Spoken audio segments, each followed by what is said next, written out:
Nebius 昨天暴涨16%，我的个人账户直接冲到了35万美元。但我现在要告诉你，这波上涨背后藏着一个能让你亏掉1半本金的致命风险。今天这个视频，我不会只给你念财报数字，我会带你看懂 Nebius 真正的商业模式，告诉你为什么它能在1年时间里营收暴涨684%，为什么它不是下一个英伟达，而是 AI 时代真正的卖水人。我还会拆解它最大的风险点，告诉你什么时候才是真正的买入时机，以及它未来能不能成为下一个10倍股。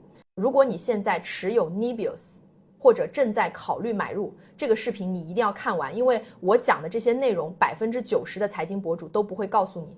对了，先问大家一个问题，你觉得 Nebius 这次的上涨是短期炒作还是长期价值的开始？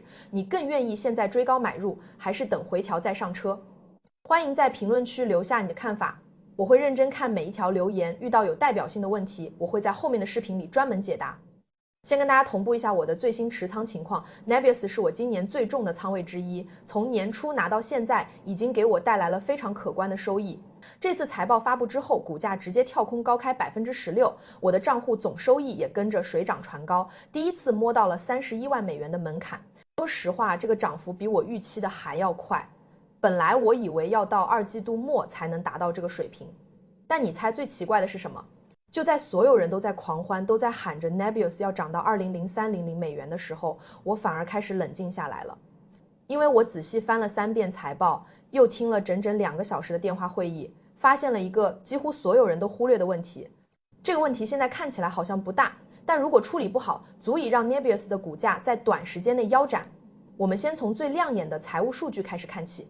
这次 Nebius 交出的成绩单用爆炸式增长来形容一点都不为过。2026年第一季度公司总收入达到了4亿美元，同比增长了684%。这个数字是什么概念？去年同期它的收入还只有5100万美元，1年时间翻了将近8倍。而且这还不是最夸张的，最夸张的是它的盈利能力。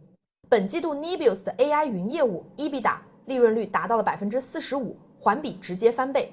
上一个季度这个数字还只有22%，一个季度就翻了1倍，这个增速在整个科技行业里都找不到。第二个，很多人可能不知道 EBITDA 利润率是什么意思，简单来说就是你每赚100块钱能剩下多少真金白银。45%的利润率意味着 Nebius 每收入100美元就能留下45美元的利润。这个水平已经超过了很多成熟的科技巨头，比如微软的云业务利润率大概在40%左右，而 Nebius 还在高速增长期。但这里有一个非常大的财报陷阱，90%的散户都会在这里踩坑。如果你只看 GAAP 净利润，会发现 Nebius 本季度赚了12亿美元，看起来非常吓人。但我要明确告诉你，这个数字里有超过10亿美元都是非现金收益，根本不是公司真正赚的钱。这笔钱来自哪里？来自于 ClickHouse 的股权重估。Nebius 之前投资了 ClickHouse 这家公司，现在 ClickHouse 的估值涨了，所以 Nebius 在账面上就多了一笔收益。但这笔钱并没有真正进入公司的银行账户，它只是一个会计上的数字。如果把这笔非现金收益去掉， Nebius 本季度实际上是亏损的。我为什么要特意强调这一点？因为很多财经博主只会拿 GAAP 净利润来吹，说 Nebius 一个季度赚12亿，多么厉害。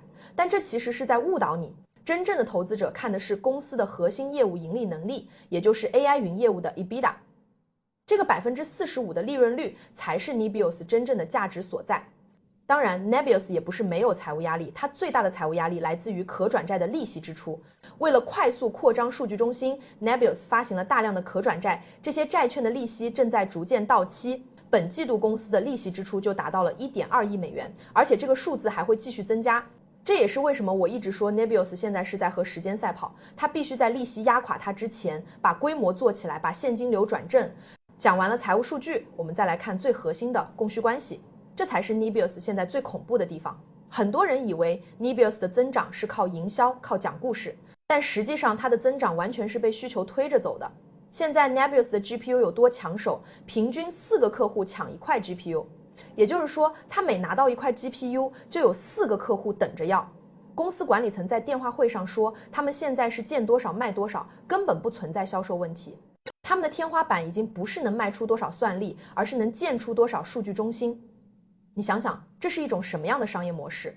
一般的公司都是先生产产品，然后想办法卖出去，卖不出去就会有库存，就会有风险。但 Nebius 不一样，它是先有订单，再建数据中心，客户提前把钱打给他，他拿着客户的钱去建服务器，这种模式几乎没有库存风险，现金流会非常健康。更有意思的是 Nebius 的大客户策略，很多人批评 Nebius 说他为了和 Meta、微软签大单，牺牲了部分利润，但我觉得这恰恰是 Nebius 最高明的地方。你想想 Meta 和微软是什么级别的客户？他们是全球最大的2个 AI 玩家，能拿到他们的订单本身就是对 Nebius 技术实力和服务能力的最好证明。而且更重要的是，有了这2个大客户的背书， Nebius 的信用评级会大幅提升，它就能以更低的成本去融资，去建更多的数据中心。这其实是一个正向循环，用低价换大客户，用大客户换低息贷款，用低息贷款建更多数据中心，用更多数据中心吸引更多客户。这个循环一旦转起来，就会越转越快，后来者根本追不上。现在 Nebius 的算力版图正在快速扩张，它已经把2026年底的算力目标上调到了 4GW， 比之前的计划提高了1倍。而且它还披露了3个新的数据中心布局，分别在宾州、阿拉巴马和密苏里。这3个地方都有充足的电力和土地资源，非常适合建大型数据中心。为了支撑这个扩张计划， Nebius 把全年的资本支出预算上调到了200到250亿美元。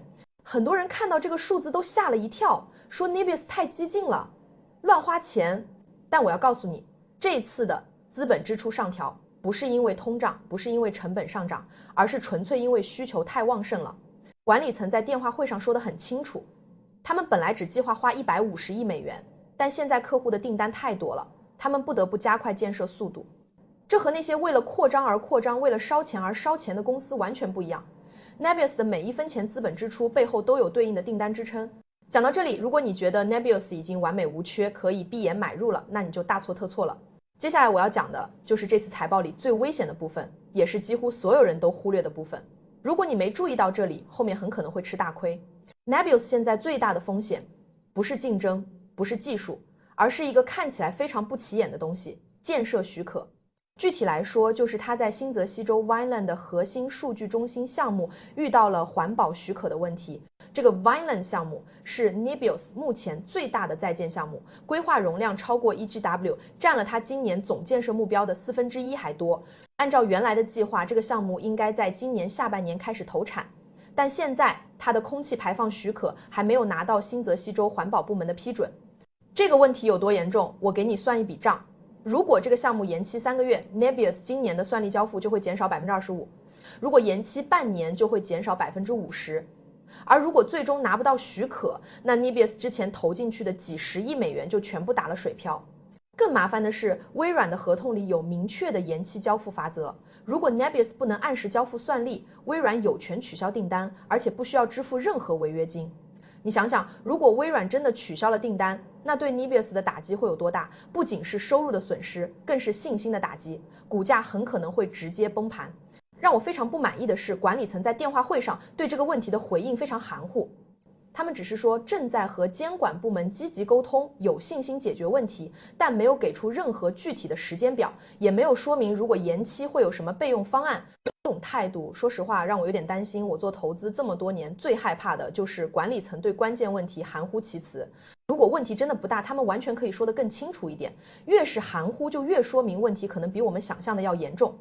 当然，我也不是说这个问题就一定解决不了环保许可这种事情，在美国很常见，很多项目都会遇到延期，但关键是这个风险是真实存在的，而且现在还没有解决。你在买入 Nebius 之前，必须把这个风险考虑进去。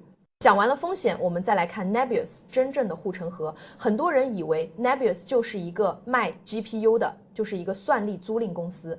如果真是这样，那它根本不值现在这个价。因为只要有钱，谁都可以买 GPU， 谁都可以建数据中心。Nebius 真正厉害的地方在于它的全站 AI 服务模式，它不是在卖 GPU， 它是在卖 AI 生态，这才是它和其他所有算力公司最大的区别，也是它未来能成为10倍股的核心原因。我给你打个比方，你一下子就能明白 Nebius 的全站服务就像是一个房地产开发商，它提供3种不同的产品。第一种是裸金属服务，就像是给你一块毛坯地，连砖头水泥都给你准备好了，你自己设计、自己建设、自己装修。这种服务主要面向 Meta、微软这样的大厂，他们有自己的技术团队，有自己的 AI 框架，他们只需要最基础的算力资源。这种产品的利润率最低，但胜在规模大，客户稳定。第二种是托管基础设施服务，就像是精装修的公寓，你不用自己装修，不用自己买家具，拎包就能入住。这种服务主要面向中型 AI 公司，他们没有足够的技术团队去管理底层的基础设施，他们只想专注于自己的 AI 模型开发。这种产品的利润率比裸金属要高很多。第三种，也是 Nebius 最核心的竞争力，就是 Token Factory， 也就是推理级服务。这个就像是5星级酒店，你什么都不用管，只要带着钱来就行。酒店会给你提供房间、餐饮、保洁、安保，所有的一切都给你安排的妥妥当当。 Token Factory 是什么意思？简单来说，就是 Nebius 把所有的 AI 模型都部署在自己的云平台上，开发者不需要自己训练模型，也不需要自己部署模型，只要调用 API 就能直接使用，你用多少 token 就付多少钱。为什么说这个是未来的趋势？因为未来10年推理的负荷将会远远超过训练。现在大家都在关注训练，都在说谁的大模型参数更多，谁的训练速度更快，但实际上训练只是一次性的投入，而推理是每天都在发生的事情。当 AI 真正普及之后，每一次搜索、每一次聊天、每一次图片生成、每一个 AI 应用背后都需要推理算力。这个市场的规模将会是训练市场的10倍甚至100倍，而 Nebius 已经提前布局了这个市场。为了补齐推理的拼图， Nebius 在过去1年里进行了一系列的收购。它收购了 Eigenite 这家公司，专注于大模型推理优化，收购了 Clarifai 这家公司是计算机视觉领域的领导者，还收购了 Tavily 这家公司做的是 AI 搜索。这3家公司分别对应了推理的3个核心环节：优化、应用和搜索。把它们整合起来之后， Nebius 就拥有了从底层算力到上层应用的完整推理生态。这是任何其他算力公司都不具备的优势。你想想，当其他公司还在卖 GPU 的时候， Nebius 已经在卖 token 了。当其他公司还在为训练算力争得头破血流的时候， Nebius 已经在收割推理市场的红利了。这就是差距，这就是护城河。现在我们来聊大家最关心的问题：估值 Nebius 现在到底贵不贵？现在还能不能买？什么时候买最合适？首先，我们要明确一点，对于 Nebius 这种高速增长的公司，用市盈率来估值是完全没有意义的，因为它现在还在投入期，净利润还是负的。最适合它的估值方法是用市销率，也就是 PS， 或者更准确的说是 Forward ARR 倍数。AR 就是年度经常性收入，对于 SaaS 公司和云服务公司来说，这是最核心的指标。目前 Nebius 的 Forward ARR 大概是180亿美元，按照现在的股价计算，它的估值大概是 6.56 倍 Forward ARR。这个估值水平高不高？我们可以和同行业的公司对比一下，英伟达现在的 PS 大概是20倍，微软的 PS 大概是12倍，谷歌的 PS 大概是5倍，而 Nebius 的增长速度比这3家公司都要快得多。我给 Nebius 的合理估值区间是5倍到 7.5 倍 Forward ARR， 也就是说，按照现在的180亿 Forward ARR 计算，它的合理股价区间大概是115美元到172美元。现在的股价大概是160美元左右，已经接近合理区间的上限了。所以我的操作策略非常明确，暂不追高，等待150美元以下再加仓。如果股价能跌到130美元以下，那就是非常好的买入机会。如果能跌到100美元以下，那我会毫不犹豫的满仓。当然，这只是我个人的操作策略，不构成任何投资建议。每个人的风险承受能力不一样，投资周期也不一样。如果你是长期投资者，能拿住3到5年，那现在买入也没有问题，因为从长期来看 Nebius 的增长空间还非常大。我一直说 Nebius 是 AI 时代最有可能成为下一个10倍股的公司之一。它现在的市值大概是1200亿美元，而它的长期目标是10000亿市值。也就是说，从现在开始，它还有大概8倍的上涨空间。这个目标能不能实现？我觉得是有可能的。如果 AI 推理市场真的能达到我预期的规模，如果 Nebius 能保持现在的市场份额，那10000亿市值绝对不是终点。但前提是它能解决现在的建设许可问题，能按时交付算力，能把全站服务的优势真正发挥出来。最后我想跟大家说，投资从来不是一件容易的事儿。很多人只看到了别人赚了多少钱，却没看到别人背后做了多少研究，承担了多少风险。Nebius 现在确实是一个非常好的投资标的，但它也不是没有风险。Vinland 项目的延期就是悬在它头上的一把达摩克利斯之剑。如果你想投资 Nebius， 你一定要先把它的商业模式搞懂，把它的风险点搞清楚。不要听别人说它能涨就盲目买入，也不要看到它跌了就恐慌卖出。投资是一场马拉松，不是100米冲刺。只有那些能看懂长期趋势、能承受短期波动的人，才能最终赚到钱。如果你喜欢这种深度的财报解读和投资分析，记得订阅我的频道，打开小铃铛，这样你就不会错过任何一个有价值的投资机会。我会持续跟踪 Nebius 以及其他 AI 算力公司的最新动态，第一时间给大家带来最深入的分析。最后提醒大家，本视频内容仅为个人观点分享，不构成任何投资建议。所有投资都有风险，大家在做出任何投资决策之前，一定要自己做足功课，咨询专业的投资顾问，结合自己的风险承受能力，理性判断。